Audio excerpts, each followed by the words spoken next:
Hello and welcome to SPM IS Academy. Today we'll analyze important newspaper articles of 24th January 2022. Please note you can download the PDF version of today's newspaper analysis by clicking the link given in the comment section. You can also join our WhatsApp group through the link given in the description section for more study materials. This is the list of the topics that we will be covering from today's newspaper. And the first article is taken from editorial segment. It is about Central Vista Redevelopment Program, and this topic is important from our syllabus paper 3 governance point of view. It is also important from our syllabus paper 2 Indian history point of view. सबसे पहले समझते हैं क्या है central Vista redevelopment project. तो भारत सरकार ने in fact Bharat सरकार की union ministry of housing and urban affairs ने ये central Vista redevelopment project propose किया था 2019 में, और इस प्रोजेक्ट के लिए ओवरऑल 20,000 करोड़ रुपए खर्च होंगे। तो इस प्रोजेक्ट में क्या किया जाएगा कि एक नया पार्लियामेंट बिल्डिंग बनाया जाएगा जो ट्रायंगुलर शेप का होगा। जो पुराना पार्लियामेंट की बिल्डिंग है वो आपको पता है, it is circular in shape, something like this. उसके बिल्कुल एडजेसेंट ही एक नया न्यू पार्लियामेंट बिल्डिंग बनाया जाएगा विथ ऑल एडवांस्ड या सोफिस्टिकेटेड एमिनिटीज़, और इसकी शेप जो होगी वो थोड़ी सी इस तरह की ट्रायंगुलर शेप की होगी। उसके अलावा एक कॉमन सेंट्रल सेक्रेटेरिएट बनाया जाएगा। अभी का जो सेक्रेटेरिएट है उसके दो ब्लॉक्स हैं, दो बिल्डिंग हैं, north block and south block. South block के अंदर प्राइम मिनिस्टर का ऑफिस है, मिनिस्ट्री ऑफ डिफेंस है, मिनिस्ट्री ऑफ एक्सटर्नल अफेयर्स है, जबकि नॉर्थ ब्लॉक के अंदर ministry of finance and home ministry है।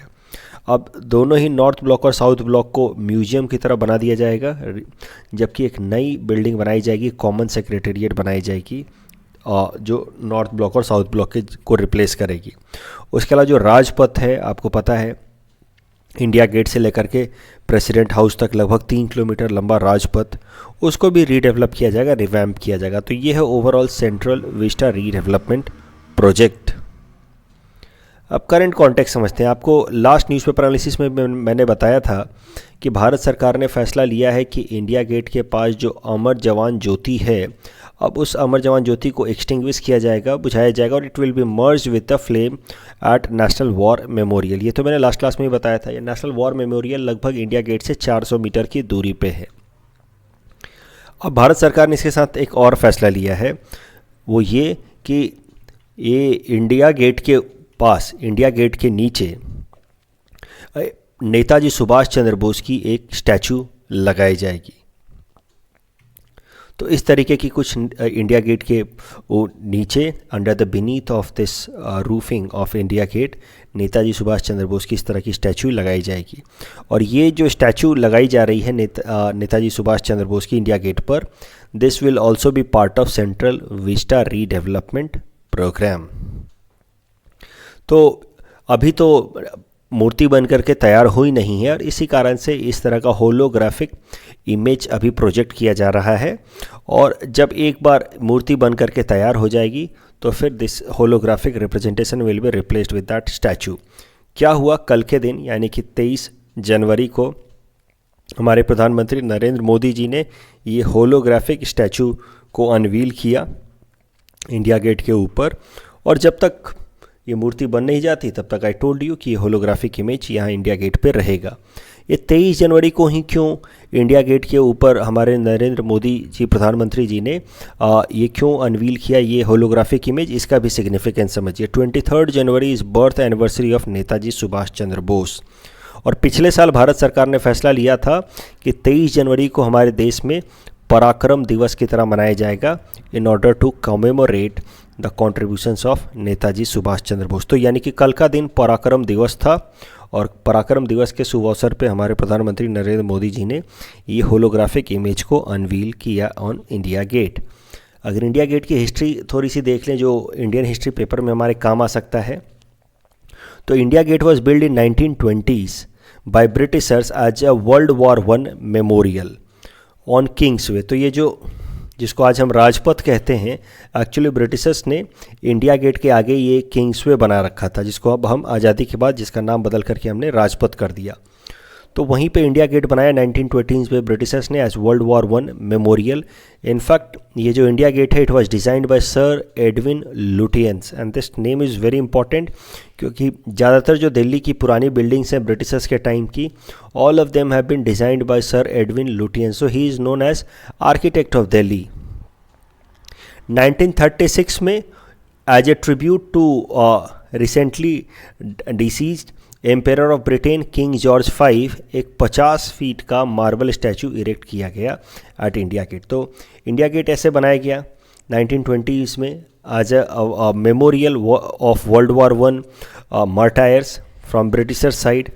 बाद में 1936 में, उस टाइम में ब्रिटिश के किंग की डेथ हुई, किंग जॉर्ज V की, तो 1936 में यहाँ पे फिर उनका एक 50 फीट ऊंचा मार्बल का स्टैचू लगा दिया गया। फिर 1943 में क्विट इंडिया के मूवमेंट के टाइम में लोगों ने, जो क्विट इंडिया मूवमेंट के वॉलंटियर्स थे, उन्होंने नाक तोड़ दी इस तरीके से किंग जॉर्ज V की के ऊपर काले कपड़े लपेट दिए जिस पे लिखा गया डेथ टू द टायरेंट। तो ये सब हुआ क्विट इंडिया मूवमेंट के टाइम में। लेकिन आज़ादी के बाद भी इस लोकेशन पे किंग जॉर्ज V का मूर्ति जो था वो लगभग 20 सालों तक रहा। लेकिन 1968 में बाद में किंग जॉर्ज V की ये जो स्टैचू थी, इसको इंडिया गेट से हटा करके और बगल के एक पार्क में जिसका नाम है कोरोनेशन पार्क, वहाँ लगा दिया गया। कोरोनेशन पार्क वही जगह है जहाँ पे दिल्ली दरबार 1877 में लगाया गया था to mark proclamation of Queen Victoria as empress of India. ये तो आप जानते होंगे, इंडियन हिस्ट्री में पढ़ रखा होगा दिल्ली दरबार, और जिस कारण से आप एक जगह फमाइन आ रखे थे वेस्ट बंगाल वगैरह में, और यहाँ दिल्ली सरकार जो है, ब्रिटिश गवर्नमेंट जो है वो दिल्ली दरबार करके पैसे खर्च कर रही थी। तो 1968 में किंग जॉर्ज V की ये मूर्ति इंडिया गेट से हटा करके कोरोनेशन पार्क में रख दिया गया। तो उसके बाद से ये इंडिया गेट का ये जो स्थल है ये खाली रहा था अभी तक, और इसीलिए इसको कभी कभार एम्प्टी कैनोपी नाम से भी जानते हैं। लेकिन अब वहाँ पे नेताजी सुभाष चंद्र बोस की मूर्ति लगाई जाएगी। नेताजी सुभाष चंद्र बोस के ऊपर ये प्रीलिम्स प्रैक्टिस क्वेश्चन हमने आपको दे रखा है। Please attempt this question and you can submit the answer in the comment section. इस क्वेश्चन को अटेम्प्ट करने के लिए आपको यहाँ पे थोड़े से हिंट्स मिल जाएंगे जिसकी मदद से आप ये सवाल अटेम्प्ट कर सकते हैं।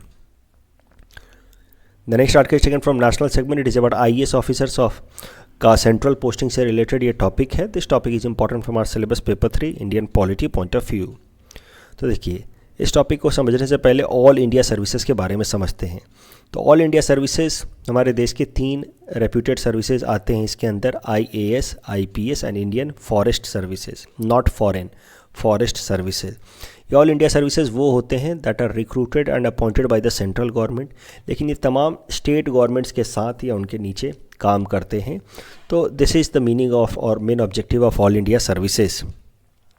ऑल इंडिया सर्विसेज की तीनों सर्विसेज की अगर बात की जाए तो इनकी हिस्ट्री यहाँ मैंने दे रखी है। जैसे IAS, तो IAS को पहले कहा जाता था civil servants, and this actually IAS की जो बिगनिंग हुई थी 1854 में, these civil servants were recruited by the directors of East India Company. बाद में सिविल सर्विसेज कमीशन बनाया गया that conducted first competitive exam, और इस पहले कॉम्पिटिटिव एग्जाम में कोई Indian Satyendra Nath Tagore was brother of Rabindranath Tagore became the first Indian to clear this exam that was held in London। 1922 में फैसला लिया ब्रिटिश सरकार ने कि Indian civil services exam India में भी कंडक्ट कराया जाएगा। इसी तरीके से IPS की अपनी हिस्ट्री है, IFS की अपनी हिस्ट्री है।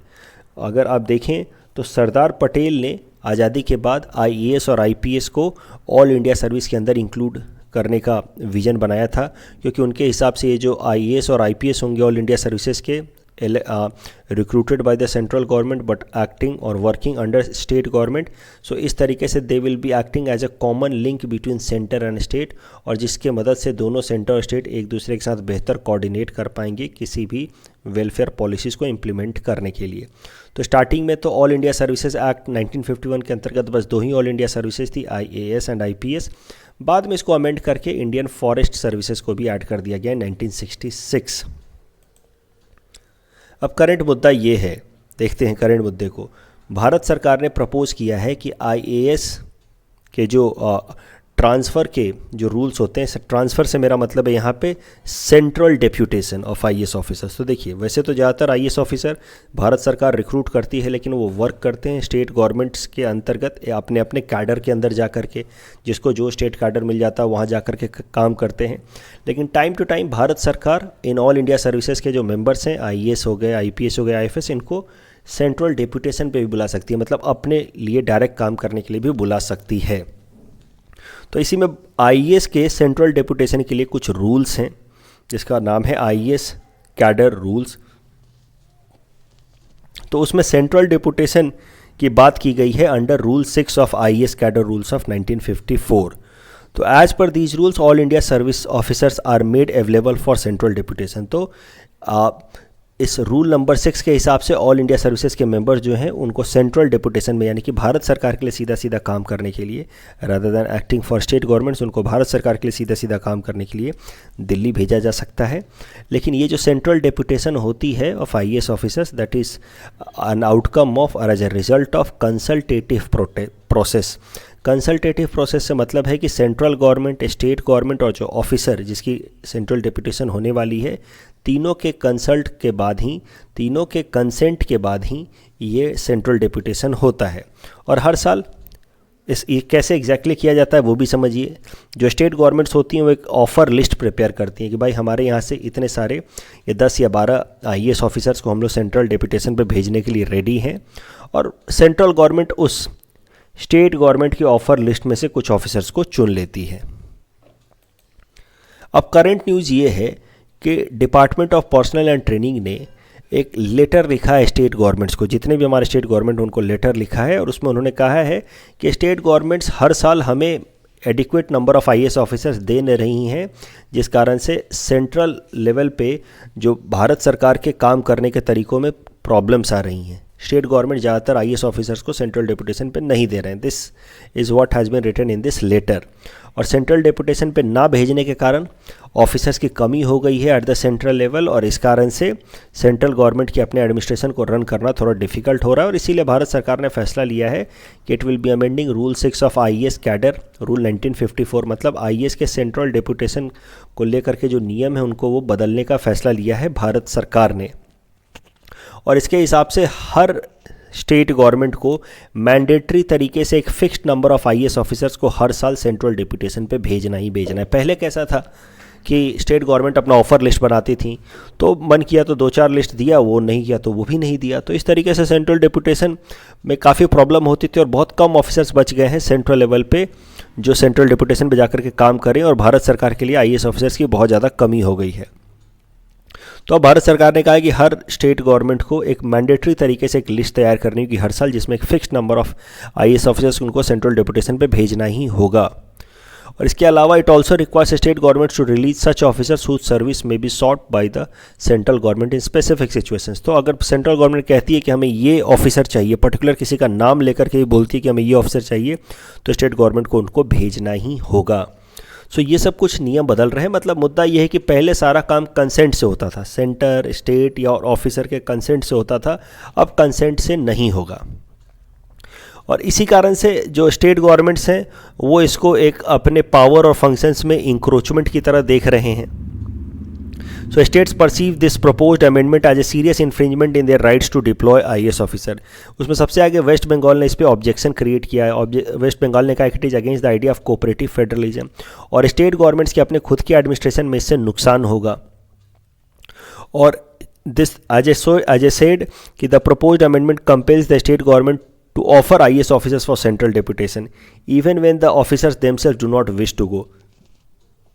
तो बहुत बार जो IAS ऑफिसर्स होते हैं वो स्टेट कैडर में जब रहते हैं तो वो सेंट्रल डेपुटेशन में नहीं जाना चाहते हैं, क्योंकि स्टेट में जो उनके फ़ायदे हैं, जो राजसी उनको सम्मान मिलता है, उतना सेंटर में दिल्ली के अंदर मिलेगा नहीं। दिल्ली के अंदर एक सेक्रेटेरिएट के अंदर उनको काम करना होता है, तो वो इतने सारे नौकर चाकर, इतनी सारी गाड़ियाँ, वो सब मिलता नहीं है।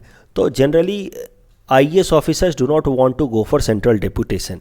उसके पीछे मेनली 2 कारण हैं। एक तो यूनियन गवर्नमेंट जो है सेंट्रल लेवल पे, सेंट्रल सेक्रेटेरिएट के अंदर दिल्ली में, तो बहुत सारे लेटरल एंट्री करा लेती है। जो लोग प्राइवेट सेक्टर के होते हैं उनको भी सेक्रेटरीज़ के पोस्ट पे, हायर सेक्रेटरीज़ पे अपॉइंट कर दिया जाता है लेटरल एंट्री करा करके। उसके अलावा बहुत सारे IRS ऑफिसर या इंडियन इंफॉर्मेशन सर्विसेज के ऑफिसर को भी सेंट्रल डेपुटेशन में, वो सेक्रेटेरिएट के अंदर वो लोग रहते हैं, सेंट्रल गवर्नमेंट के साथ काम करते हैं। और बहुत बार IAS ऑफिसर्स को उनके नीचे लगा दिया जाता है, IRS के या इंडियन इंफॉर्मेशन सर्विसेज के नीचे लगा दिया जाता है, जो इन कैडर के लोगों को, IAS के लोगों को लगता है कि उनके ओवरऑल उनके स्टेचर के अगेंस्ट है, उनका ईगो हर्ट हो जाता है, तो इस कारण से लोग सेंट्रल डेपुटेशन में नहीं जाना चाहते। उसके अलावा जैसा कि मैंने आपको बताया, स्टेट में जो इनको अपॉर्चुनिटी है पोस्टिंग, जैसे एक DM को कितने सारी गाड़ियाँ, ये मतलब क्वार्टर, ये सब मिलता है, इतना सब कुछ दिल्ली के अंदर सेंट्रल डेपुटेशन में कुछ भी नहीं मिलता। एक बहुत होगा तो एक आपको सरकारी क्वार्टर मिल जाएगा, उसके अलावा और कुछ नहीं। और वहाँ पे और आपके जैसे कितने सारे IAS ऑफिसर होंगे। So special treatment, the elite treatment that you get when you are in state cadre posting that you don't get when you are in a central deputation। इस कारण से जो required IAS, जो consulted IAS officers होते हैं, concerned IAS officers होते हैं, they also don't want to go for central deputation। तो इस कारण से हर साल ऑफ़र लिस्ट कुछ खास बन नहीं पाती है। तो अब भारत सरकार उस नियम को अमेंड करना चाहती है कि हर साल आपको हर स्टेट को कुछ ना कुछ IAS ऑफिसर्स को सेंट्रल डेपुटेशन में भेजना ही है। तो इस कारण से IAS officers are also feeling कि ये उनके ओवरऑल उनके सर्विस के अंदर इंक्रोचमेंट का अप्रोच है। तो बहुत सारे स्टेट्स अपोज कर रहे हैं, IAS ऑफिसर्स तो नहीं जाना चाहते हैं। और इस पे फिर स्टेट्स जो है वो SR बोमाई केस, वेस्ट बंगाल सरकार ने SR बोमाई केस को मेंशन करते हुए कहा है कि SR बोमाई केस में सुप्रीम कोर्ट ने 1994 में कहा था कि states have an independent constitutional existence and they are neither satellites nor agent of the centre. मतलब यहाँ वो कहने की कोशिश कर रहे हैं कि देखिए, हम लोग आपके कहने पे, आपके इशारे से बिल्कुल काम नहीं करेंगे। हम इस फेडरल स्ट्रक्चर में we also have well defined power functions and that is how the central government can not force us to offer our officers for central deputation. इसके पीछे एक और कारण भी है।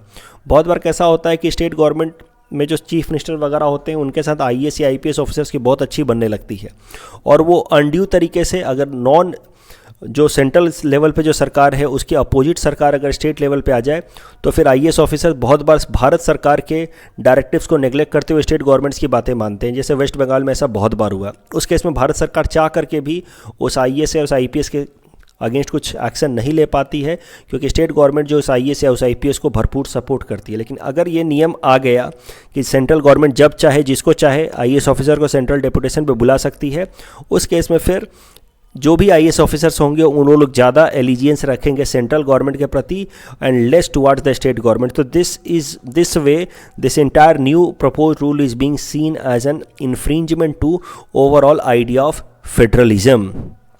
तो इसको हम लोग, ये जो करंट कन्फ्लिक्ट रेज किया है वेस्ट बंगाल के चीफ मिनिस्टर ने against the proposed amendment in the central IAS deputation rule, इसको भी एक एग्जांपल की तरह देखा जा सकता है as of combative federalism. Combative federalism के और भी एग्जांपल हमने देखे थे हाल फिलहाल में, जैसे टेबलू को रिजेक्ट किया वेस्ट बंगाल के, केरला के। उसके अलावा CBI के जनरल कंसेंट को लेकर के हमने कॉम्बैटिव फेडरलिज्म का कॉन्सेप्ट देखा है। इस टॉपिक के बेसिस पे प्रीलिम्स प्रैक्टिस क्वेश्चन हमने आपको दे रखा है। Please attempt this question and you can submit the answer in the comment section. The next article is taken from economy segment. It is about free trade agreement. This topic is important from our syllabus paper for Indian economy point of view. तो देखिए, free trade agreement क्या होता है ये तो आपको पता ही है, मैंने पहले भी बताया है। जब भी दो देश आपस में फ्री ट्रेड एग्रीमेंट साइन करते हैं तो एक दूसरे के ऊपर जो ट्रेड से रिलेटेड नॉर्म्स होते हैं उसको बहुत हद तक लिबरलाइज कर देते हैं, एक देश दूसरे देश में आराम से अपना सामान बेच पाए। तो वैसे वर्षा एक अच्छा फ्री, मतलब एक कोऑपरेटिव रिलेशन डेवलप हो जाए as far as trade is concern. तो उसके लिए क्या करना होता है, आपको तमाम जो ट्रेड बैरियर्स होते हैं उनको कम करना होता है। ट्रेड बैरियर का सिंपल सा काम, ट्रेड बैरियर का मतलब क्या, इम्पोर्ट एक्सपोर्ट ड्यूटी को कम कर दीजिए ताकि आराम से दो देशों में ट्रेड हो सके। उसके अलावा कुछ नॉन टैरिफ बैरियर्स होते हैं, जैसे कि कोटा सिस्टम, कि एक देश से दूसरे देश में इतना ही सामान जा सकता है, तो उसको कहते हैं कोटा सिस्टम। वो सबको कम कर दीजिए। आप कस्टम क्लियरेंसेस को स्ट्रीमलाइन कर दीजिए, एक्सपेडाइट कर दीजिए। तो ये सब हो जाता है फ्री ट्रेड एरिया या फ्री ट्रेड एग्रीमेंट का हिस्सा, जिससे कैसा होता है कि 2 या 3 देशों के बीच में जिन्होंने भी आपस में फ्री ट्रेड एग्रीमेंट साइन कर रखा है उनके बीच में ट्रेड काफ़ी स्मूथ हो जाता है और ट्रेड की वॉल्यूम बढ़ जाती है। उससे हायर लेवल का होता है कस्टम्स यूनियन, जिसमें जितने भी देश मिलकर के आपस में कस्टम्स यूनियन साइन करते बनाते हैं वो बाकी पूरे दुनिया के लिए एक यूनिट की तरह काम करते हैं as far as trade is concern. मतलब मान लीजिए ABCD 4 देशों ने मिल करके एक कस्टम यूनियन बनाया है, तो बाकी पूरे दुनिया के लिए जब वो ट्रेड करेंगे, दुनिया के साथ वो ट्रेड करेंगे, तो they will impose same amount of import या एक्सपोर्ट ड्यूटी। उससे हायर लेवल का होता है common market where there is free flow of factors of productions like labour या कैपिटल। उससे ऊपर लेवल का होता है इकोनॉमिक यूनियन, जहाँ पे बहुत सारी फाइनेंशियल इकोनॉमिक प्लानिंग साथ में होती है। इसका एग्जांपल हो सकता है यूरोजोन। और उससे भी ऊपर होता है पॉलिटिकल यूनियन, जिसमें कई सारे पॉलिटिकल डिसीजंस भी साथ लिए जा सकते हैं, जैसे European union. India is also example of political union of about 28 states. तो फ्री ट्रेड एग्रीमेंट से रिलेटेड ये आर्टिकल है। फ्री ट्रेड एग्रीमेंट मतलब क्या, जब भी कोई देश दूसरे देशों के साथ फ्री ट्रेड एग्रीमेंट साइन कर ले तो दोनों देशों के बीच में ट्रेड वॉल्यूम बढ़ जाता है। इंडिया ने कई देशों के साथ फ्री ट्रेड एग्रीमेंट साइन कर रखा है, बाकी कई देशों के साथ जैसे Australia, European union, New Zealand, UK, US, Mauritius के साथ नेगोशिएट हम कर रहे हैं। फ्री ट्रेड एग्रीमेंट के कुछ फ़ायदे हैं। इससे होता क्या, इंटरनेशनल ट्रेड बढ़ता है, ज़्यादा से ज़्यादा आप एक्सपोर्ट करने के अपॉर्चुनिटीज़ बढ़ते हैं, इंपोर्ट भी बढ़ता है। उसके अलावा अगर आप फ्री ट्रेड करते हैं दूसरे देशों के साथ, ज़्यादा से ज़्यादा फ्री ट्रेड करते हैं, तो जिन देशों में भी जो चीज़ें अच्छी बनती हैं, बेटर क्वालिटी की बनती हैं, वो हमारे देश में वो सामान मिल सकता है चीप एंड गुड क्वालिटी। तो मान लीजिए कि हमारे देश में बढ़िया लैपटॉप नहीं बनते, तो विदेशों से जैसे ताइवान से या जापान से, कोरिया से अच्छे लैपटॉप्स बन करके हमारे देश में आते हैं। तो cheap and better product we get in our country because of free trade. अगर ये फ्री ट्रेड नहीं होता तो हमें इंडिया के बनाए हुए मैन्युफैक्चरर्स के सस्ते ख़राब क्वालिटी के भी चीज़ों को ज़्यादा महंगे दामों पर ख़रीदना पड़ता। तो इस तरीके से फ्री ट्रेड से आम इंसान को फ़ायदा होता है, चीप येट बेटर प्रोडक्ट्स हमें मिल जाते हैं बिकॉज ऑफ इंटरनेशनल ट्रेड। लेकिन कुछ नुकसान भी है कि अगर सिर्फ इंपोर्ट होगा लेकिन अगर हम एक्सपोर्ट ना कर पाएँ तो फिर ट्रेड डेफिसिट हो सकता है, फॉरेक्स रिजर्व क्राइसिस हो सकती है, बैलेंस ऑफ पेमेंट क्राइसिस हो सकती है। और इन्हीं सब कारणों से इंडिया ने RCEP जो proposed regional comprehensive economic partnership था एशिया पैसिफिक रीजन के अंदर, उसको इंडिया ने ज्वाइन करने से मना कर दिया, क्योंकि इंडिया को लग रहा था कि चाइना से या ऑस्ट्रेलिया से ज़्यादातर हमारे देश में इंपोर्ट होगा लेकिन हम ज़्यादा एक्सपोर्ट नहीं कर पाएंगे इन देशों से, इन देशों के अंदर।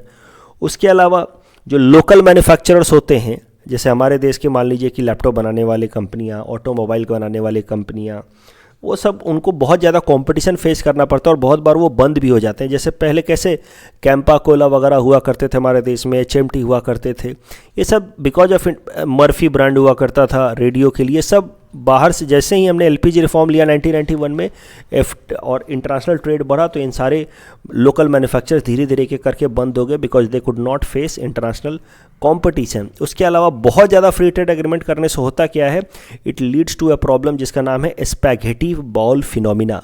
तो स्पैगेटी बॉल फिनोमिना का जो कॉन्सेप्ट है वो इकोनॉमिक सर्वे 2016 में इसने लेकर के आए थे, जिसमें उन्होंने कहा कि बहुत ज़्यादा फ्री ट्रेड एग्रीमेंट साइन करने से किस तरीके का स्पैगेटी बॉल जैसा सिनेरियो बन जाता है, किस देश के साथ हमने क्या प्रपोजल किया है, किस देश के साथ क्या एग्रीमेंट किया है, हम खुद ही कंफ्यूज हो जाते हैं।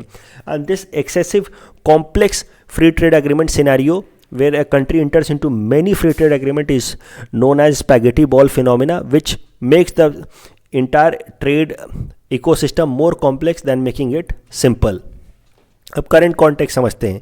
देखिए, आपको पता है कि हाल फिलहाल में इंडिया जो है फ्री ट्रेड एग्रीमेंट नेगोशिएट कर रहा है UK के साथ, UAE के साथ, ऑस्ट्रेलिया के साथ, इसराइल के साथ और यूरोपियन यूनियन के साथ। अब ऐसे हालात में हमारे जो इंडिया के जो लोकल बिजनेसेस हैं उनके रिप्रेजेंटेटिव्स ने हाल फिलहाल में कॉमर्स मिनिस्टर पीयूष गोयल जी के साथ मुलाकात की, जिसमें उन्होंने कहा कि सर इतने सारे अगर फ्री ट्रेड एग्रीमेंट आप साइन करेंगे तो हम लोकल मैन्युफैक्चरर्स को काफ़ी नुकसान हो सकता है। विदेशों के सामान सस्ते दामों पर आएंगे तो हम उनसे कैसे कम्पीट करेंगे और हमें बिजनेस को नुकसान होगा। इस पर फिर कॉमर्स मिनिस्टर ने रिस्पॉन्ड करते हुए कहा कि देखिए, आपको अपनी क्वालिटी इंप्रूव करनी होगी, आपको अपनी इफिशियंसी इंप्रूव करनी होगी। हम कब तक आपको प्रोटेक्ट करेंगे through tariff and non tariff barrier. तो आप अगर अच्छी क्वालिटी नहीं बनाएंगे तो इंडियन लोग जो इंडिया के कस्टमर्स हैं, कंज्यूमर्स हैं, वो क्यों सफ़र करें। उनको अगर बेहतर क्वालिटी विदेशों से मिल सकती है तो वो क्यों ना खरीदें। Just because you people are not able to produce, why the people of India should be denied of better, good quality product that they can avail that to a cheaper rate? So एक ही solution है इसका, improve your own efficiency, आप अपनी inefficient तरीके से continue नहीं कर सकते। उसके अलावा उन्होंने ये भी कहा कि look, free trade agreement is a two way traffic, अगर हमारे देश में सामान आएंगे तो आप भी तो विदेशों में बेच सकते हैं। सो इस कारण से if the manufacturers of India become some more competitive, if you also make better product, then in future we can also capture international market, and in that way overall trade, overall export as well as employment opportunities will increase. अगर overall देखा जाए free trade agreement के या international trade के फ़ायदे नुकसान, तो international trade के फ़ायदे बहुत हैं, इकोनॉमिक ग्रोथ को बढ़ाएगा, गवर्नमेंट के ऊपर से ओवरऑल रिस्पॉन्सिबिलिटी बहुत सारी कम हो जाएगी एम्प्लॉयमेंट जनरेशन की, टेक्नोलॉजी भी आता है जब हम फॉरेन के साथ ट्रेड करते हैं, तो लेकिन नुकसान भी है। हो सकता है कि बहुत सारे जो लोग हैं वो अब इंडिया में जॉब देने के बजाय यहाँ की कंपनियाँ बाहर से ही जॉब आउटसोर्स करा लें। वैसे भी आजकल टेक्नोलॉजी का ज़माना है, वर्क फ्रॉम होम का ज़माना, तो इंडिया में अनएम्प्लॉयमेंट भी बढ़ सकता है। उसके अलावा जब बहुत ज़्यादा फॉरेन के प्रोडक्ट्स आने लगते हैं तो इंडियन जो मैन्युफैक्चरर्स हैं उनको नुकसान हो जाता है, या इंडिया के जो लोग हैं उनको लंबे समय तक काम करना पड़ेगा, that to a cheaper rate because of many MNCs coming into economy. उसके अलावा बहुत सारी एमएनसीज अगर इंडियन इकोनॉमी के अंदर आएंगे तो नेचुरल जो हमारा रिसोर्सेज उसको अनसस्टेनेबल तरीके से एक्सप्लॉइट करेंगे, तो that will lead to degradation of natural resources also. The next article taken from Assam segment is about poaching of rhinos in Kaziranga national Park. This topic is important from our syllabus paper 6 Assam issues point of view. तो देखिए, एक अच्छी खबर ये है कि पूरे साल भर में 2021 में बस एक ही राइनो की पोचिंग हुई है in Kaziranga national park, according to data release by Assam forest department. तो अगर आप देखें तो पिछले कई सालों में पोचिंग के रेट्स या इंसिडेंट्स कितने ज़्यादा थे। 2013, 14, 15 में आप देखिए तो 27, 17, 22 इतने सारे राइनोज मारे गए हैं एक एक साल में, उनकी पोचिंग की गई है। तो अब over a period of time जो पिछले डिकेड के मिडिल ईयर्स में हालात थे 27-28 राइनोज का एक एक साल में पोचिंग करना, वो काफ़ी हद तक कम हो गया है। उसके लिए कई सारे स्टेप्स लिए हैं हमारे असम सरकार ने या असम के फॉरेस्ट डिपार्टमेंट ने काजीरंगा के अंदर राइनोज की पोचिंग को कम करने के लिए। For example, forest guards use SLR, Assam government has plan to arm them with AK-47 rifles. लेकिन सबसे बड़ा प्रॉब्लम क्या है कि राइनोज का जो हॉर्न का मार्केट है, ये जो इलीगल मार्केट है जैसे चाइना में, म्यांमार में, वहाँ पे इनकी काफ़ी डिमांड है। माना जाता है कि इनका मेडिसिनल सिग्निफिकेंस और इस कारण से राइनोज की पोचिंग हो जाती है। तो पिछले कुछ महीनों में पिछले कुछ 4-5 सालों में कई सारे स्टेप्स लिए गए हैं राइनोज के कंजर्वेशन के लिए। तो एक एक करके देखते हैं कि राइनो कंजर्वेशन के लिए क्या क्या स्टेप्स लिए गए हैं और किस तरीके से राइनो पॉपुलेशन हमारे देश में बढ़ रहा है। तो steps taken to increase population of rhino, सबसे इंपॉर्टेंट स्टेप है Indian rhino vision that was brought in 2005। इसका नाम है इंडियन राइनो विजन 2020। इसका नाम इंडियन राइनो विजन 2020 इसलिए है क्योंकि टारगेट इसमें यह है कि 2020 तक हमारे स्टेट असम के अंदर कम से कम 3000 वन हॉर्न राइनो हम उनकी पॉपुलेशन कर देंगे। अगर 2018 सेंसस की बात की जाए तो हमारे स्टेट असम के अंदर कम से कम 2650 राइनोज हो गए थे, उसमें से 2400 राइनोज 2400 राइनोज तो अकेले काजीरंगा नेशनल पार्क में हैं। तो ये था इंडियन राइनो विजन 2020 जो मोर और लेस काफ़ी सक्सेसफुल रहा है in rejuvenating the numbers of rhinos in India, specially in Assam. उसके अलावा राइनो कंजर्वेशन प्रोग्राम माइनस के अंदर चलाया जा रहा है। तो देखिए, एक वक्त था जब माइनस के अंदर 100 से भी ज़्यादा राइनोज हुआ करते थे, स्पेशली 1990s। लेकिन जब वहाँ पे बोडोलैंड इंसर्जेंसीज बढ़ गई तो इंसर्जेंट ग्रुप्स ने राइनोज की पोचिंग करनी भी शुरू कर दी और धीरे धीरे ऐसे हालात हो गए 2005 तक कि पूरे के पूरे राइनोज वहाँ पे ख़त्म हो गए। लेकिन फिर असम सरकार ने चलाया राइनो कंजर्वेशन प्रोग्राम इन मानस, और फिर उसमें क्या किया जा रहा है कि अलग अलग एरियाज से कुछ राइनोज को वहाँ पे ट्रांसलोकेट करके मानस में छोड़ा जा रहा है। और 2005 से ये राइनो कंजर्वेशन प्रोग्राम मानस के अंदर चलाया गया, जहाँ पे ट्रांसलोकेशन ऑफ राइनोज किए जा रहे हैं from different national park and wild life sanctuary into Manas national park. और अब फिर से हालात काफ़ी इंप्रूव हो गए और अब मानस के अंदर वी हैव अगेन 49 राइनोज। तीसरा हाल फिलहाल में इंपॉर्टेंट स्टेप लिया गया था जब ओपनली पब्लिकली 2500 राइनो हॉर्न जलाए हमारे चीफ मिनिस्टर हिमंता बिस्वा शर्मा साहब ने। That was done in order to send a strong message to the poachers कि देखो यार, इस राइनो हॉर्न में कुछ भी मेडिसिनल बेनिफिट है नहीं, आपको ये बस एक नैरेटिव क्रिएट किया गया है कि मेडिसिनल वैल्यू है जिस कारण से लोग राइनोज की पोचिंग कर देते हैं। So just to break that myth that rhino's horns are also made up of keratin, nothing very special. It is made of keratin which is in our hair as well as in nails.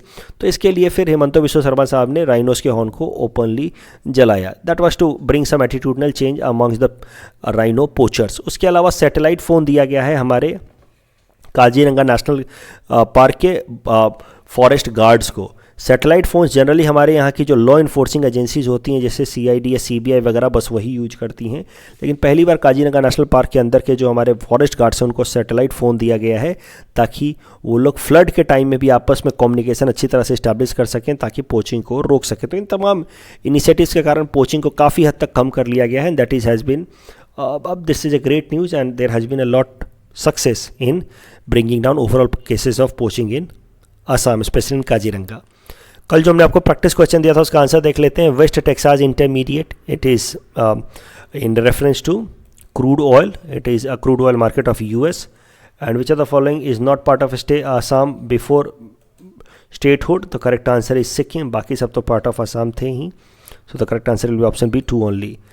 और national war memorial was created in 1971. This is wrong. It was created in 2019. In fact, Amar Jyoti Jawan was created in 1971. Amar Jawan Jyoti National War Memorial have recently united and located at India Gate. ये गलत है. Recently they have been united, but they are not located at India Gate. They have been located somewhere 400 meter away from India Gate at National War Memorial. So both statements are wrong. Correct answer is option D. That's all from our side for today. Thanks for watching.